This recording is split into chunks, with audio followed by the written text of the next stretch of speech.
So hello and welcome. We're doing an update today on the observation hives.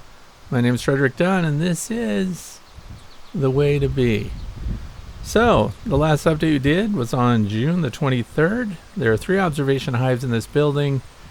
This is a swarm trap that was provided by horizontalbees.com. I thought I would open up with this. It sits on the porch of my way to be building. Fantastic stuff there by the Rourke family. So let's get into the hives and we'll see what's going on. There are 3 in here. They are numbered 21, 27, and 31. Number 21 here on the end was installed with a queen. Took her out of my resource hives. We put 3 deep frames from that resource hive in the bottom here. All the work in the upper levels, like this one right here, has been done since the installation. Drawn out wax, the top tier there, these are in triples, all deep frames, and the top tier there does not have much progress on it. We are in a nectar flow, even though, according to the weather people, we have a rain deficit going on, 2 inches behind our normal. Anyway, these are in 3 sets of 3 deep frames. Second one, we can see there that they're drawing the wax out. The foundation is by Premier Heavy Waxed Plastic Foundation, and the bottom of course was taken from the resource hive. Now we're going to get a close look inside, and not surprising, they've used up most of their space down here. It is in the 80s, and wouldn't you know it, there's the queen.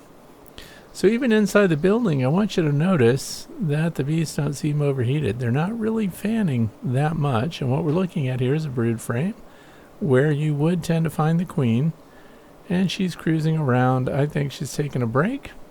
All the available cells appear to be filled with eggs, open larvae, and or they are capped, and above the bottom tier here they're really storing a lot of honey right now.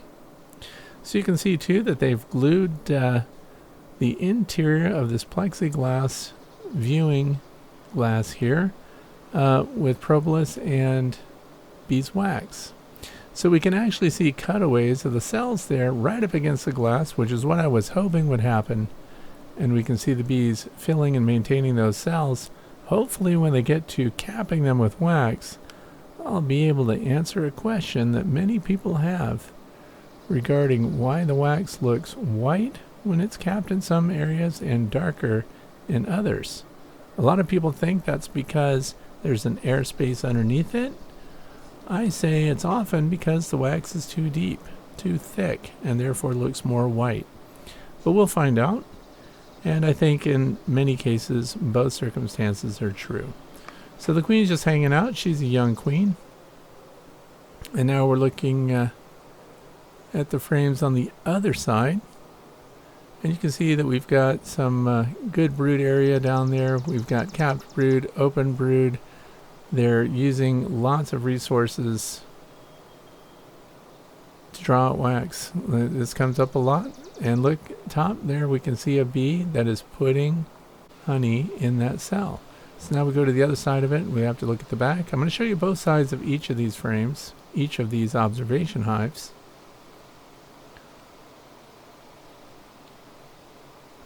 That's number 27.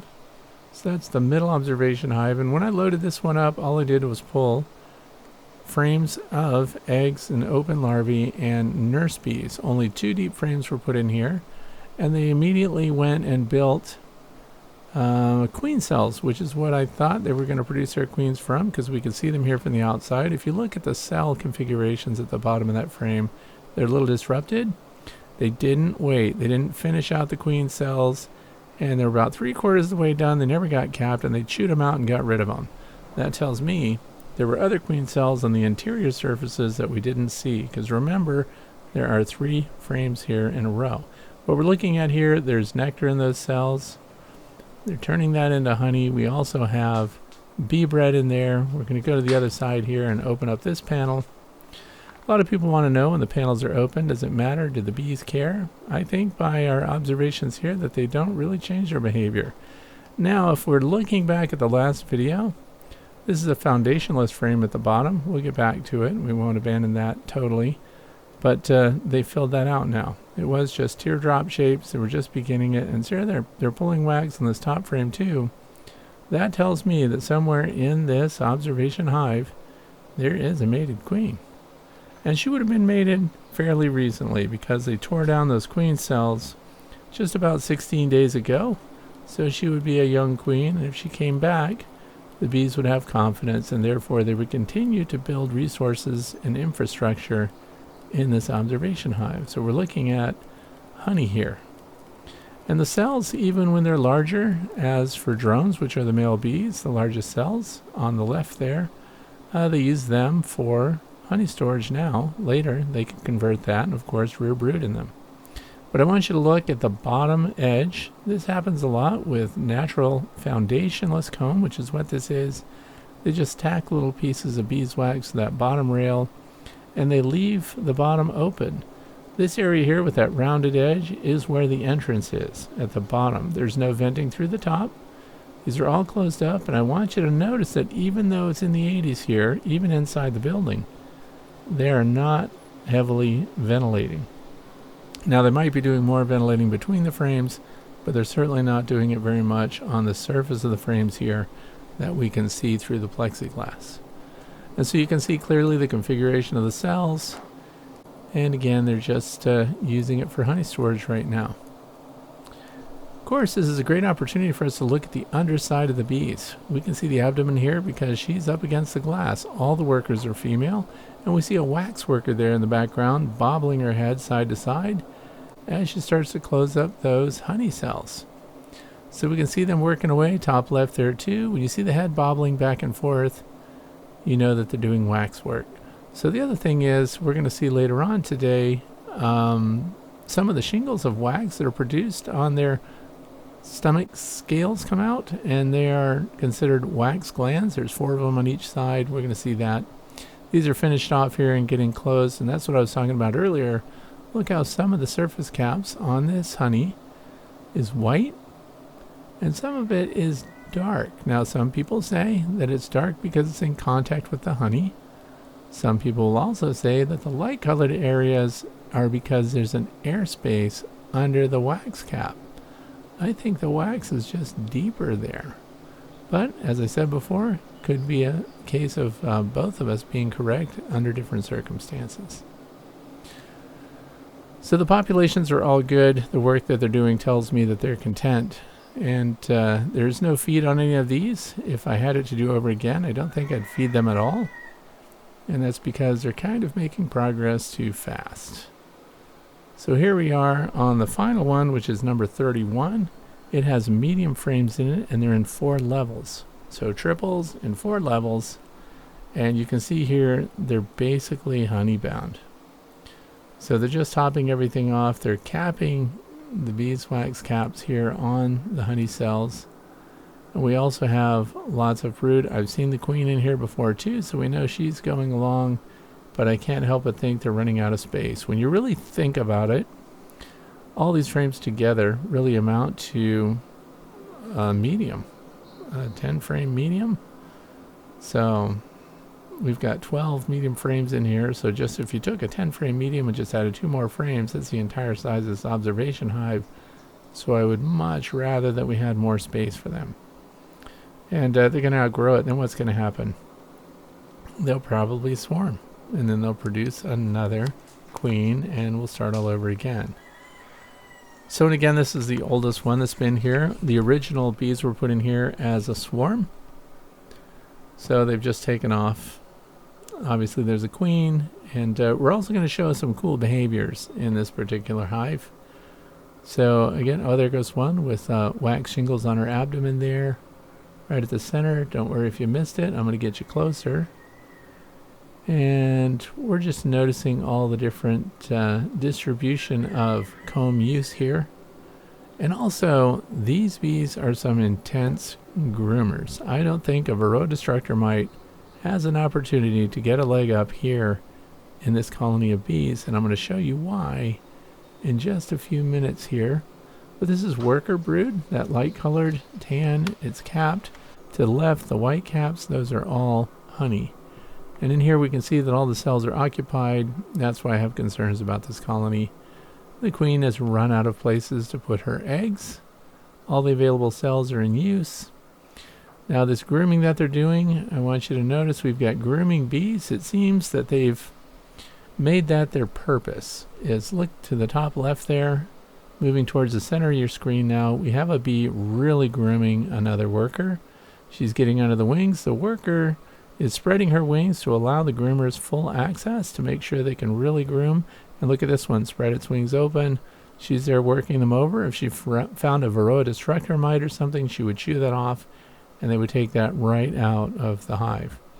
There are screens on the bottom of these, and there are inserts underneath that, so we can pull them out and look to see if the mites are damaged, or if they even had mites to begin with. So we can see clearly when they get up against the glass and show us their abdomen. If there were a mite, it would be tucked into those segments of the abdomen. And this is where the grooming really pays off. There are several groomers here. To the right, there are more. So there's a lot of activity here. They're vigilant, and that's exactly what we want to see. A lot of the stock that I use come from the bee weaver stock in Texas, Sarasota, Texas. And I haven't brought in their queens at all this year. I'm just using my residual stock and requeening my own. And I've not brought in any unknown bees here. But of course, when they make a new queen and she flies out, she can mate with who knows who. So we are getting some genetic alteration there. And if you'll notice, top right now, there is a drone. Its abdomen is sticking out of its cell, and it is not moving. We're going to see some interesting behavior there too. There's more wax working going on, cell cleaning, and grooming, of course. So again, these that we're looking at are the drone cells. I want you to see how nice and round they are and how convex the cappings are. Very distinctive. So they are producing drones. I think they don't need them, but the population is strong, the activity is great, and even as I said, we've got a rain deficit right now, but I don't see evidence of that in the food levels, for example. We're looking at open brood here, and we're seeing larvae, and there are also eggs, and those that have hatched have plenty of food around them. They're swimming in it. Sign of excellent health and resources inside this hive. I don't see a lot of pollen cells on the surface here, but there may be more on the surfaces that we can't see through the observation windows. And they're just tooling around, doing all the things they're supposed to do. And notice that because the entrance is low and right, all of the brood focuses down near the entrance. So those bottom two frames, if we had a deep box, it would probably be confined primarily to the deep frames. And then when you go above that, because there's no top venting, they have arranged nothing but honey in the top two levels. So this is reproduced over and over in hives that have single entrances with no top vents, even without a queen excluder. That's why it's great to have observation hives. We can see how they distribute their resources, how they use the space, and how they orient their brood to the ventilation to the outside. And in the wintertime, of course, they would move up into the honey stores, and we will insulate these in winter. The building that they're in is not insulated. So we're looking at comb that they made themselves. Again, these were just little teardrops of beeswax before, and now they've basically filled the entire frame. Here is that unfortunate drone, the male bee, which are very distinctive because you can see how large the eyes are. Over 5,000 lenses on their eyes, where a worker has about 2,500. There aren't any definite counts on the number of lenses on worker bees and drones, just that the drones have roughly twice as many and their eyes are huge. But this drone has not been fed. They're not taking care of it. What they're really doing is working it over, and they're treating him kind of rough. Watch them bite the drone with their mandibles. They're working him over from bow to stern, and I suspect also there's some more wax scales on the abdomen of that worker. But back to the drone, they're going to just groom him like crazy. If they suspected that there were varroa mites in the cell, it is feasible that they would uncap the cell and pull the drone out before it would hatch on its own. but this one appears fully matured, ready to be hatched out. Drones don't hatch themselves. The workers chew off those caps for them, and they would normally at this stage be feeding the drone, and they're not. Instead, notice this one biting away at it. They even bite its face, bite its mouth, and they're going to discard this drone. We have bees that specialize, aside from these groomers that obviously seem to be specialized because they go bee to bee throughout the hive, grooming away, biting at everything. We have undertaker bees also. So once they're through making sure that there are no varroa mites on this drone, the undertaker bees will drag it out and fly away from the hive with them. And we'll just see that discarded. So if we weren't watching right now, we would really have no evidence that the drone had emerged other than an empty cell that the queen will probably come back and lay a new egg in. Now the size of the cell will of course dictate what kind of egg she lays in it. It would be very unlikely that she would lay a worker cell in a drone, a worker egg in a drone cell. She will lay only drone eggs in drone cells. And drones spend the most time developing from egg to adult. We're talking 24 days. Worker bees from egg to adult, we're talking 21 days. So drones are a huge demand on hive resources.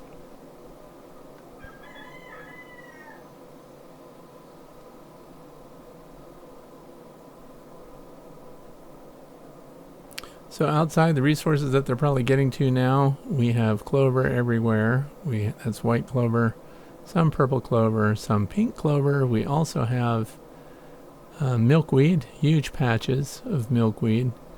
The cosmos have not started to bloom yet, and sunflowers are not blooming yet. Here's a very good example of wax scales underneath the abdomen. You can clearly see that there are 4 on each side, 8 total, and they have wax glands that they produce it.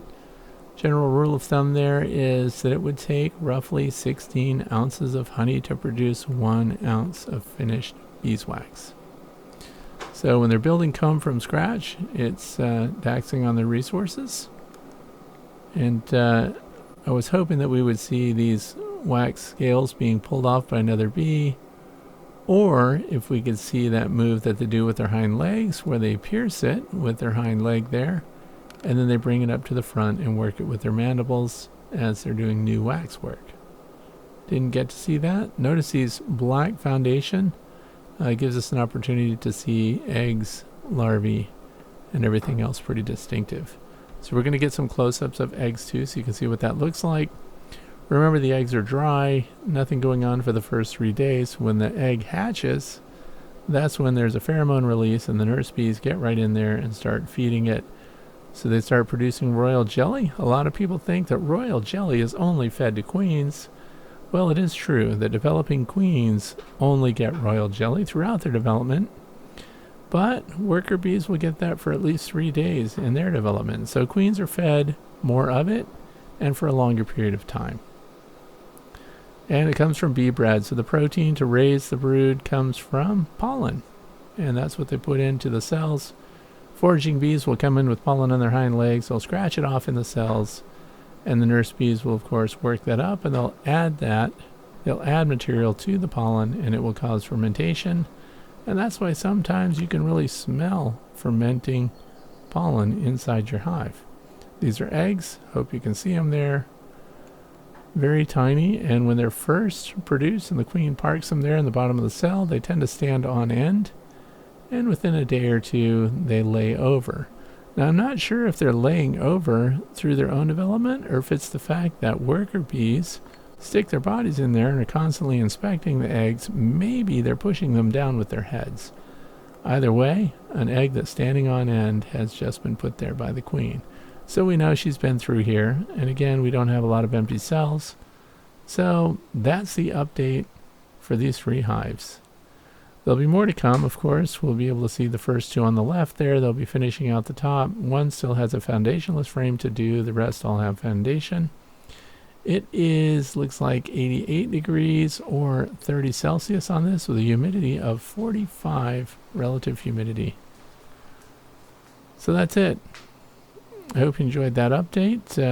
I'll show you another feature here though too before we go. A lot of people have asked about these gates that are on the sides of these hives. And I will explain that. It's just a blast gate, they're called, which is what people use for dust recovery systems in carpenter shops. You can tighten it there, release it, pull that guide out, and now I can stick in a replacement queen if I ever bought one in, and one of the colonies was queenless. I could observe through that clear coupling there that's 2 inches in diameter and see if they accept or reject the queen, and then remove her or watch them get her out. This is the outside of the building, south facing, and we have 3 entrances. There will be 1 more observation hive added to this building. Each has a distinctive landing board design, and that's so the bees, as they get closer, they can visually identify and remember their own entrance. So we don't see a lot of touch and goes here, where the bees go to one landing board, then scoot over and go to another landing board, which they do when beehives are close together and configured the same. So distinctive entrances help them locate, and then of course when they get to the entrance itself, pheromone is what they will smell that lets them know they're in the right place. And if they're in the wrong place, the guard bees will let them know. Unless they're bringing a lot of resources, then they'll be welcome anywhere. So different configurations, they're all doing extremely well, and I expect of course the one that's got the medium frames in it that they will build up their population, and we're probably going to be looking at a mid to late July swarm from them. And that's their entrance right there. Very calm. So it's interesting to see if you could look at the entrance, find out what you're going to find when you get inside. You don't see a lot of pollen going in there. And why is that? Because brood production is down because that colony has filled their space. So here's my front porch with a Flow Hive 2 Plus on it, but also another nod to horizontalbees.com, 2 traps, Team Annette, Team Frederick, and they did a fantastic job painting these up. So Mrs. Rourke, excellent work. Great job. I highly recommend you check out their site, horizontalbees.com. Thanks for watching. Have a fantastic weekend.